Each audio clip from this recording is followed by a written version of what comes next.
Welcome to the Shaping Portsmouth podcast. Shaping Portsmouth is a collaboration of key Portsmouth businesses, transforming Portsmouth together. Hello and welcome to this week's edition of the Shaping Portsmouth podcast. I am here with the lovely Clare Seek from Share Portsmouth. Welcome, Clare. Hi, thanks for having me. No, it's great to talk to you. I'm really excited actually, Clare, because I came to visit and you told me everything about Share Portsmouth and all the things you get up to. But for anyone that hasn't come across your work yet, can you just tell us about Share Portsmouth and what it is? Yeah, so most people will never have heard of Share Portsmouth. It's our invisible charity name, but it is the umbrella under which two main projects that lots of people will have heard of. So the first one is the Repair Café in Portsmouth, which has been going now for about 8 years. Wow. So we started in the kind of traditional sense where it's a once a month pop-up. We used to meet in Buckland URC Church. Okay. So it was nice and central for the island. And basically people bring along their broken stuff, sit with our volunteers, and we try and help them fix things. So everything from, toasters, kettles, a lot of coffee machines at the minute. There's a lot of coffee machines post-COVID that yes, are needing work now. Need some work, yeah. And then also, fabric, jewellery. Basically, if you can carry it and it's not an e-scooter and not a microwave, we'll have a look at it. So that's one part of the project, the charity. And then the other main project we have is Portsmouth Library of Things, which has just been going, in fact, probably about 3 years this month, I think. So we're based in Cascades, and we have a shopping, unit, and upstairs we have a stock room with about over 700 items now. So they're things that people use infrequently. So rather than us all having to have them, in cupboards in our offices or in, under the bed or in the loft at home. Yeah. The idea is that people just borrow things and we share stuff as a community together. So, yeah. A lot of things. Yeah, I found that so interesting when you showed me everything you have, because there is such a vast array of items. It was really inspiring, actually, because there's just things that maybe you'd want to have and you don't want to buy, and especially seasonal things. I really, especially as we're coming to summer, I was thinking, oh great, I need that. What's the one, the jet washer, or all of those garden bits that you don't necessarily need all year, but how lovely that you can come and borrow them. And what kind of what are the fees like? How does that work? So you become members for a year at a time, and the minimum you pay is £1. You're welcome to pay more, in which case that supports us as a charity, but all you need to pay is £1. And then every item has an amount to borrow for a week. So for example, something like the pressure washer, I can't remember precise costs off the top of my head, but say it's something like £7, to borrow it for a week. At the minute it's spring, like you say, so we have a lot of pressure washers going out, lots of carpet cleaners, lots of poles for kind of cleaning your windows, and everyone's kind of getting that DIY, oh, the sun's out, oh, I need to clean that room. So let's borrow a step ladder. Yeah, as soon as the light starts coming through the window and you're thinking, right, everything needs a makeover. No, I hear you on that. Yeah, so it's really broad, but hopefully very simple. And you can book it all online, so you can actually see this all on our website. It's a bit I call it a bit like the Argos catalogue. Yeah. But you can go online, you can sign up, and you can also search, and you say, oh, do you know what, I want to pick it up this Saturday, and then I'll return it the following Saturday. You come in, you pick it up. Amazing. So it's there and ready. So it's not like you have to visit, see what's there, then realise that it isn't available. Yeah. Oh, I love that. I definitely need to check that website out, and we'll make sure that we share that with everyone so they're aware. I can't remember where I read it, but I read that Share Portsmouth sort of described itself as wanting to start a bit of a revolution. Is that right? Yes. Yeah. That is, I think, at the top of our website. Well, there you go, which is a bold statement, and I love that. I guess my question is kind of what are you trying to create, and what sparked this idea in you personally? Okay, so I'll start with what we're trying to create. We are trying to create a culture within our city that is about sharing stuff. And I suppose what started it in me is I am an environmental activist for years. I have campaigned on things like single-use plastic, sewage in the sea. But when I sort of started my journey on this, I actually really did start with what was in our bins at home. And I was like, kind of horrified by this stuff. But I also, as a child, had grown up for a period of time in Africa. And there, you know, you had like a shipping container that came out with whatever you needed for however long. And then people did just borrow stuff. And people were really resourceful. The African continent is full of people that repair stuff on the roadside and all that kind of thing. And I remember, A, getting married, and then B, having my first child. And the amount of stuff that people said, well, you need to have this and it needs to be shiny and new. And it was like, this costs so much. And this was before the cost of living crisis, you know, and it was like, wow, but like my baby is only going to be a baby for a certain period of time. Yeah. What? Like this is a terrifying expense, and what's that all about? So, and also when we were running the repair cafe, people would come in. So, for example, bring a drill that they'd been given, weren't sure if it worked or like it wasn't working. Average drill is used for 13 minutes of its life. And if you think like, you know, it's under the cupboard, the stairs, you get it out to drill a hole and you put it away again. Yeah. Obviously, unless you use it as a trade. But you'd say to people, well, how often are you going to use it? Have you got one you can borrow? And people, a lot of the things were, what happens if I break it, if I borrow it from someone? And also, I don't think I know anyone that I would feel it's okay to ask. And then also, generally blokes would be like, oh no, I want to have that gadget myself. Yes, okay. But obviously all these things have a massive carbon footprint. You know, loads of resources go into it. And so I often will go into a talk and I'll say to people like, hands up, who's got a drill?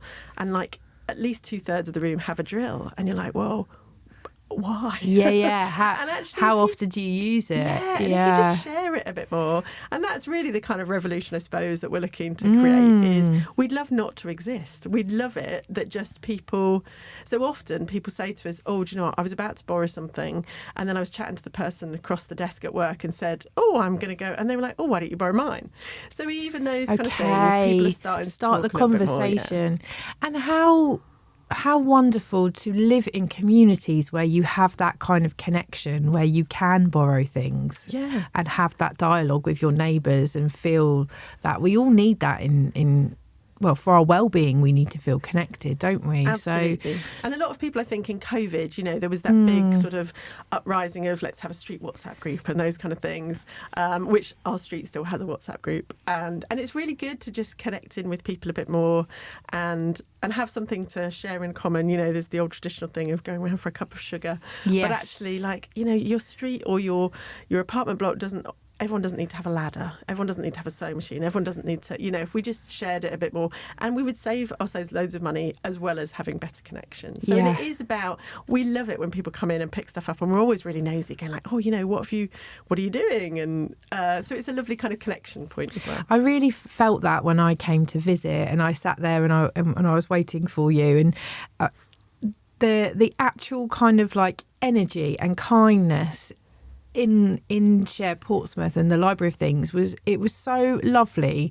I could really feel the joy of the people repairing things. Yeah. Because you have a lot of volunteers, right? From what I understand. Yeah, almost everyone is a volunteer. Yeah. And people love sharing skills. And we get loads of sort of retired engineers, people that come out of the Navy, and also people sort of as they're going into management and then they leave behind the doing stuff. So some of our IT guys, some of our electrical repairers have sort of gone into management and they're like, oh, but I really miss that doing stuff. The doing part, yeah. And some people like are a bit intimidated by the fact they're doing it in front of someone and there's a bit of a time restriction.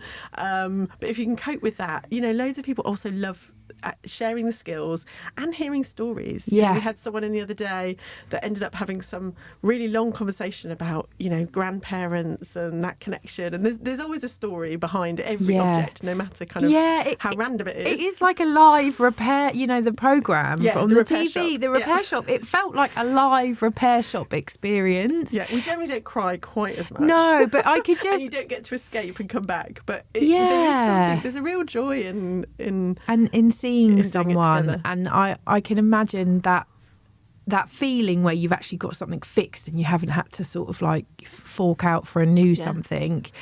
As well as the reality is that our stuff is generally not made to be fixed nowadays, and a lot of people also come to us and they're just like, do you know what, I hate the fact and I just want to check, really. And so some things, we can absolutely fix, but we also campaign on the right to repair. So it's also really useful trying. And there's lots of barriers. There aren't spare parts available. So like if you're a business listening that designs and invents products, make them repairable. Think about how things are openable, how long spare parts are available for, what they cost. This is the other insane thing. We've had a little mouse sander that broke. I mean, it's been used for years. It was donated to us, and it was the motor had burnt out. And when we looked at replacing the motor, to buy the mouse sander was like £19, and to buy the motor was £35. Okay. So we're in this economic situation at the minute where that's a thing. Yeah. And thankfully, with lobbying government and some of the stuff that's going on at the minute around the circular economy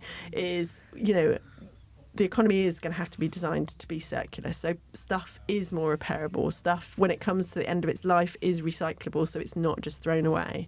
And that's a really important part of what we do as well. Yeah. And do you see changes with that? I know when we chatted last time, we were speaking about the circular economy, and you were really trying to kind of explain to me what the impact is of that. Do you see changes happening, or... Yeah. I mean, there's some really interesting things going on around the world, which we're kind of really profiling in the UK. So, for example, in France, they have a repairability index. So as a consumer, when you're going to buy something like the pressure washer, you would go onto the site. And, in our country, if you're going to buy a fridge, it will tell you how its energy rating. Yes. It will also tell you its repairability. And in France, they've had that for a number of years now. Okay. And what's really interesting is that the French consumer will, more often than not, buy something that is more expensive because it's repairable. And so then that has a knock-on effect to the businesses, because the businesses are like, well, hang on a sec.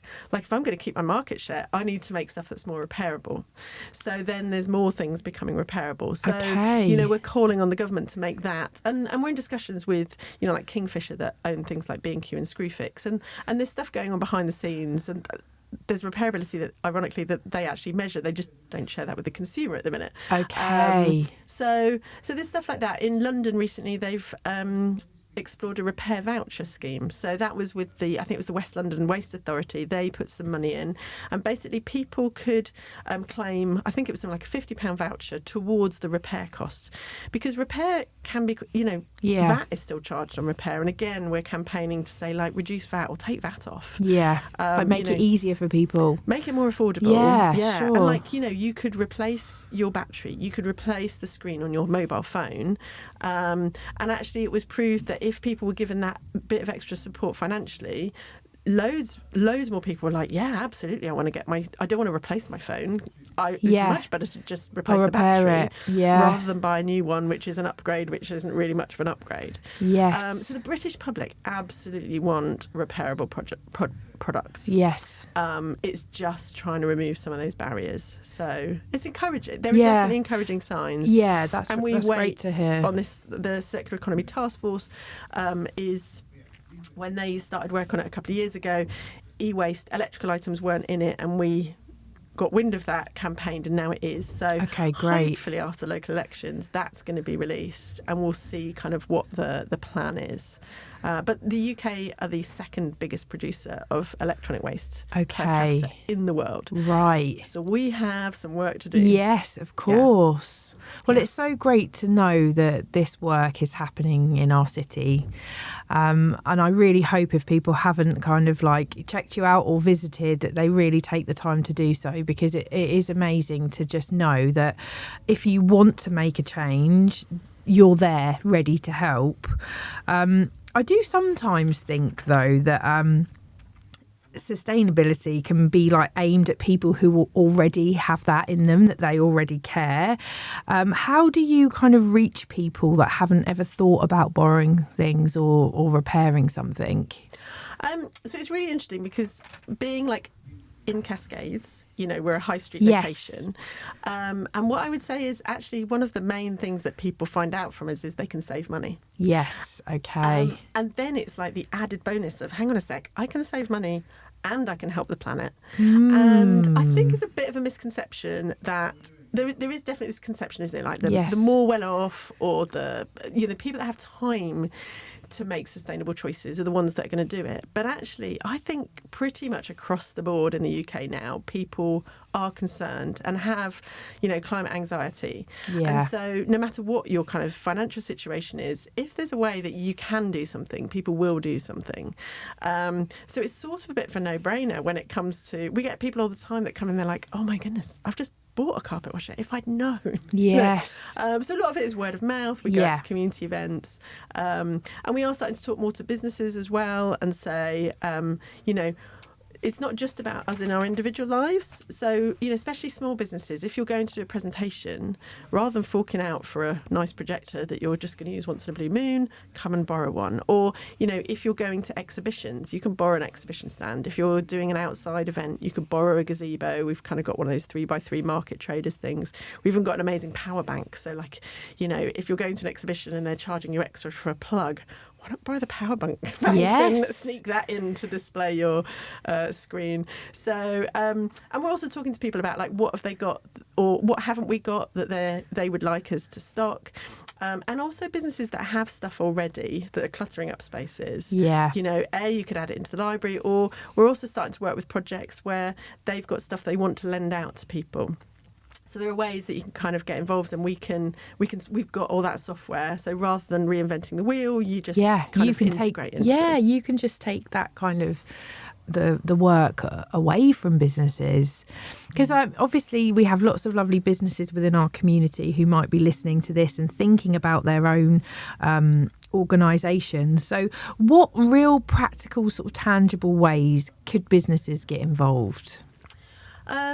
Obviously you can help spread the word. Yes. So we would love it if you told your staff, invite us in to come to staff days, or, if you're having any sustainability focus, and also borrow stuff. So if you're having like a team activity day or a bit of a wellbeing day, we have businesses that come in and borrow things we've got some outside games or badge makers or chocolate fountain, random things, or litter pickers if you're doing a community litter pick. So, and that's a really good way when people borrow stuff and there's stickers on it saying borrowed from. Yeah. It just increases people's awareness. Yes, of course. Definitely, use what we've got, and also when stuff is broken, see if you can, feel free to get in touch. We're always looking for volunteers as well. So again, spreading the word amongst your staff and saying, oh, did you know there's this project? And I think those are the main things. So, and just pausing. I mean, Earth Day is happening this week. Yes. And it's also, I think, yourselves getting out and spending a bit of time in nature. Yeah, of course. There's no better way to appreciate and then think about, what can I do today, by just stopping yourself and, take your shoes off and walk on the grass or walk on the beach. Yeah, or feel like that connection. Throw yourself in the sea. Yeah. Listen to birds. I'm really, really encourage people to just embrace the natural world around you, because it has so many, well-being benefits, as well as thinking, hang on a sec, I do want to protect this. Yeah, of course. What can I do? And the in my deeper setting? that connection feels, like the more motivated hopefully people will feel to kind of support your work and think about how we can contribute. Because otherwise, I think without that stopping and that pausing, we can so get caught up, can't we? Because life moves quickly, doesn't it? It's sort of like, it's fast. Lots of people are busy, everyone's working, and it's just that moment to stop and actually think, okay, sort of how can I help, or how can I give back? And I know there's so many amazing businesses, and I know that, naturally you come up with all these kind of different ideas and schemes and new ideas for things, but it's like, right, you provide a lot of solutions and also a lot of inspiration, I think, Claire. So hopefully we'll have some people listening to this that will be thinking, a little light bulb will be going off and thinking, right, how can we sort of collaborate? Yeah, and I think if there's any niggles people have, so for example, with IT recently, Microsoft stopped supporting Windows 10, and so everything is you've got to switch to Windows 11, which there's, and the news recently has been around Amazon stopping support for some Kindles, which then creates this massive amount of electrical waste. Yeah. And so I think sometimes as well, like if you hear something like that and you think, hang on a sec, surely is there another way? Always feel free to reach out to us and say, you guys have your finger on the pulse around Yes, ask those the question. kind of things. Is there an alternative? Because there are some alternatives. Yeah. And obviously then, depending on your business and, your capacity to change, I'm a strong believer in like take a step Yes. at a time. It's not like Could you be have small. to be perfect instantly. I think if everyone took one small step, though, Yeah. like the cumulative power of that, like Yeah. one little change could make such a huge difference. Yeah. And you take one step and then you congratulate yourself. Yeah. And then you take another step and it's, you just keep going is also Yes. the thing. But and there's just so much information out there, isn't there? Sometimes it's like I'm a bit drowning whilst also trying to do my day-to-day business. Of course. So, always feel free to reach out and we can see anything to do with the planet and Yeah. saving it. What's the kind of impact that this work has had, Claire? Is there any numbers or are there any stories around this work that you'd like to share? So I have to say, I am useless at remembering numbers off the top Okay. of my head. No, that's fine. But if you go on our Instagram account, you will Yes, see our yes. monthly things. I mean, we measure so money that we've saved people, waste that we've saved when it comes to repairing, and also our carbon impact. And that is something as well for businesses. If you work with us, we can give that back as well, which is really useful stats Yes, for businesses often when they're kind definitely. of looking at what's our social value and all those kind of things. But yeah, I mean, every month it's growing, more people borrowing stuff, more people repairing stuff. Amazing. And the stories, there's just always stories. There's always lovely stories. Yeah. We've had a hilarious post this week, which is someone who managed to drop a whole tea set and they came in. I mean, I don't want everyone to now bring us their tea set. Okay, yeah, But that actually, sounds hard. Learning skills and like sticking it together and, there's always I bet that fun was a objects labour with of stories. love. Yeah. Yeah, but so and also just the campaigning side of things, people get really interested in the fact that, oh, hang on a sec, so people are actually putting pressure on government to change this. So last month we had 90 MPs that came to a repair cafe in Parliament, and yeah, there's real growing support within Parliament to see some changes. So that's really good as well, because as much as we can do things on the ground, little bits, we also need, the powers to shift. Of course. So that's encouraging. Are there any other repair cafes like locally, or how many do you think there are like across the UK? Do you know So that? across the UK, I think we've got something like 2,000 across the UK. Okay. So they started in Amsterdam about 15 years ago, and they're Okay. now on every single continent.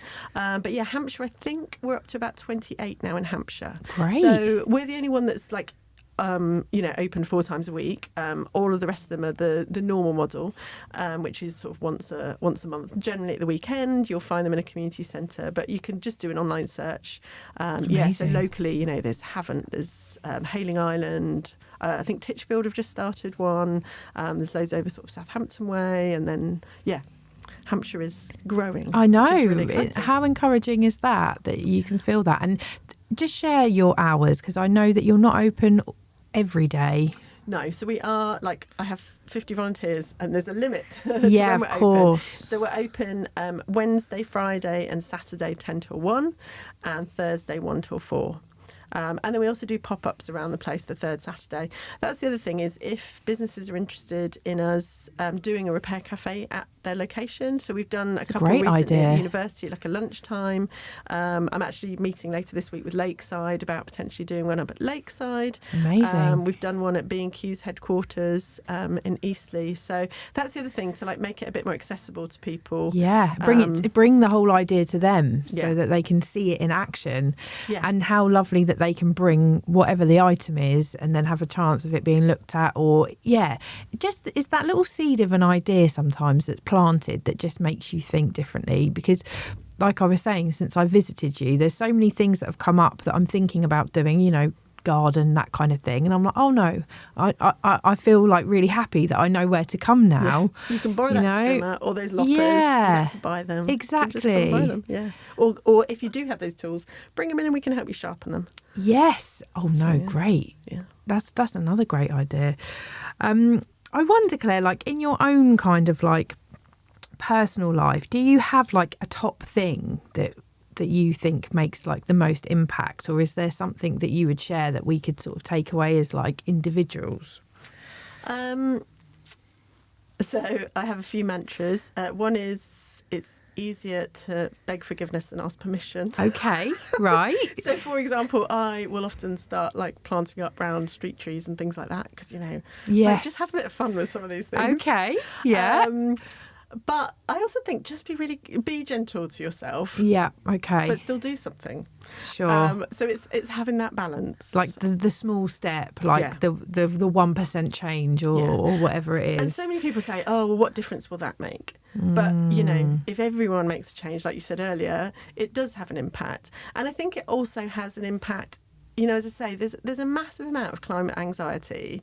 I have teenagers, you know, they're growing up with this being the reality of their future and questions over the future, as well as everything else that's chaotic in the world at the minute.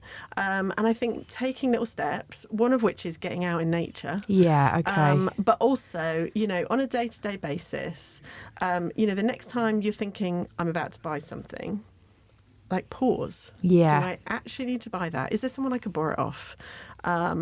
Or can I get it pre-loved rather than buying it new? You know, there is a lot really more focus on pre-loved, I think, you know, with Vinted and these different sites that you can like repurpose things. I have noticed that. And there's a lot more places now that you can hire things as well. So, you know, like I don't own a car because we have what we call a portfolio of transport in our house. Okay. So it's our feet for walking, our bike for cycling, trains, but also part of Enterprise. They've got a community car club as well. Also, for example, in our business, we hire our fire extinguishers rather than having to buy fire extinguishers. Yeah. And then when they run out, you have to buy new ones. So we hire those. Tell me about the Enterprise car. What happens with that? So there's cars that are like dotted around the streets. They're mainly in the south of the city at this point. Okay. But I pay a membership for the year, and then I have an app on my phone, and I just say, oh, like my daughter's going to hockey training. I need to pick her up. The other mum is like taking her, and I'm picking her up. I just look and I go, oh, what's the nearest car that's available? Book it for that 45 minutes. Rock up at the car, unlock it, jump in, do my job. Amazing. And then take it back to the bay. And that's the other brilliant thing in Portsmouth, where parking is a nightmare. Is there's a bay to park in, so I don't even have to think about parking.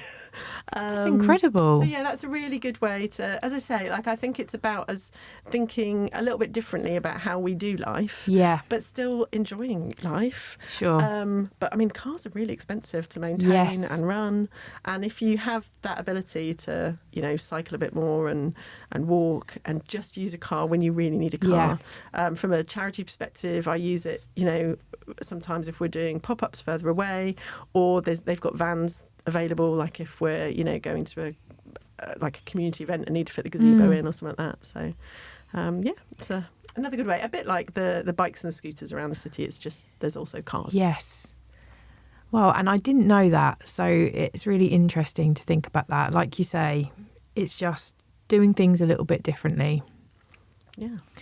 And have fun doing it. Yeah, no, I hear you. Yeah, exactly. It doesn't have to be this kind of like really big, huge, heavy topic. Obviously, like you said, there's a lot of climate anxiety and I totally understand that. But it gives you a little bit of power back, I think, and a bit of control if you can look at your life and think about, you know, and from a personal perspective, like what are the small things I could do? And then if you think about your business or your team and then start thinking about making some changes there, it does make you feel like you're actually contributing positively, because so many things in this world are so out of our control. It's like, okay, well, what do we have and what changes could we make to help? Yeah. And most of these things do involve connecting with more people. Yes. So, you know, that brings that sort of well-being element and maybe slowing down a bit, which I never think is a bad thing. No, definitely. In our fast-paced world. Exactly. It can seem quite radical sometimes, can't it, to kind of be super slow, but it just gives you that time to think, doesn't it? Yeah. And like you say, connection is so important to all of us. And I think like the communities around us, whether they're where we live or whether they're where we work, are really important. Yeah, definitely. Yeah. And I think, you know, as businesses and as managers, you know, having that opportunity to improve the well-being of your team will also pay dividends in the sense of creativity and staff motivation and, staff retention. Of course. All these things. And it says a lot really about help. you as a business, what values are so important. And I think people join businesses and stay with businesses where their values are aligned. Yeah. So if you have this and support your work, or you're making these changes, or you're considering it, or you're exploring these things like repairing and borrowing, it really says a lot about your value and your values. Yeah, and that whole circularity, there's lots to explore in there for most businesses. So, yeah. Well, what is next for you, Claire? What's your kind of plan and vision? And also, is there anything that any of the sort of shaping community that might be listening can help you with? So we're really excited that Cascades, we've just done a deal and we're going to be in that unit for the next 2 years. Amazing. And we've currently got National Lottery funding, which will get us through to sort of October 27. So after that, being a tiny charity, there's always questions of sustainability. So really, our main objective for the next 18 months is just increasing membership, because obviously the more people using us, the more we have a base income, and we're a bit more sustainable. And we're also looking at how do we make it more accessible for people, because as you said, we're not open all the time. So we're starting to explore, can we partner with different people so that people could collect from different places? Okay. So we're exploring that at the minute with the city's book libraries, and we're going to be looking at that. We're absolutely going to continue the path of campaigning as well, because, if this becomes more normal, it will be great for everybody. And as I say, I think really we're still in that quite new stage. Yes. So I constantly meet people that go, I'd never heard of you. What a great idea. Why did I not hear? So I think that's the biggest thing for businesses and anyone in the shaping community, just helping us to get the word out. Yeah, sure. Sure, if you want to also donate and give us loads of money to help us keep going, never turn that down. Yeah, of course. But on the realistic front, it's just really helping us awareness. Spread the word. Yeah, awareness is key. Yeah. Well, hopefully our chats help with that, Claire. And I wondered, we're coming to the end now. It has been a joy to chat to you. We always end with the same question, and we'd love to know: do you have a favourite place in Portsmouth? It could be a view, it could be a restaurant, just somewhere that you love. For me, probably it's going to be the sea. Yes, the sea's a big one. There's a lot of sea lovers on this podcast. Not just looking at it, but yeah, I love being in the sea here. Obviously, slight challenges at the minute with sewage and when I can get in. Yes. But there's nothing better than, and just sometimes after a long day or a challenging day, just being on the beach. Yeah. And looking at that horizon. Do you have a favourite sea swimming spot? Because the busyness, probably the one that's closest to my house. Yeah, okay. So I hear just you. Pop down. Yeah. Currently can't get to it because of the sea defences. Okay. But yeah, I really love the sea, and just feeling held by it. Yes, agreed. And knowing there's something much bigger than you, and it carries on crashing. And, yeah. And there's real diversity in the sea as well. You can be down there and it's really still, and you can be down there and it's mighty crashing waves. Yes. And I get something from all of it. Those, yeah. And I think there's something really special about being in the sea and looking back and seeing, Portsmouth and the view. It's really special to look at it from that perspective. Yeah, and actually in the opposite vein, I also love standing on Portsdown Hill and seeing Portsmouth. And there's something I think probably as a community and environment activist that it looks really achievable. You can see it and it's home, and it's all in a scope, whereas other cities I've lived in, somewhere like Leeds or Hull, it's vast and sprawling. Yeah. So although there's challenges of being really densely populated, I love being able to just, come on the crest of a hill and go, wow, that's Portsmouth. Yeah, you can see it all. Yeah. And all the greenness, we've got loads of trees and stuff. I love that. Oh, thank you, Claire. They're great places. The sea's been a big one. Lots of sea lovers, obviously. But yeah, Portsdown Hill, that's a really lovely view to think about. Yeah. But thank you so much for your time. It's been great to learn more today. And just look forward to seeing what happens next for you. Thanks for having me. No worries. Thank you. This podcast was brought to you by Shaping Portsmouth. working to make Portsmouth the #1 UK city in which to invest, live, learn, work and visit. To find out more, please visit shapingportsmouth.co.uk. This podcast was supported by Spark Community Space and Portsmouth Community Lottery.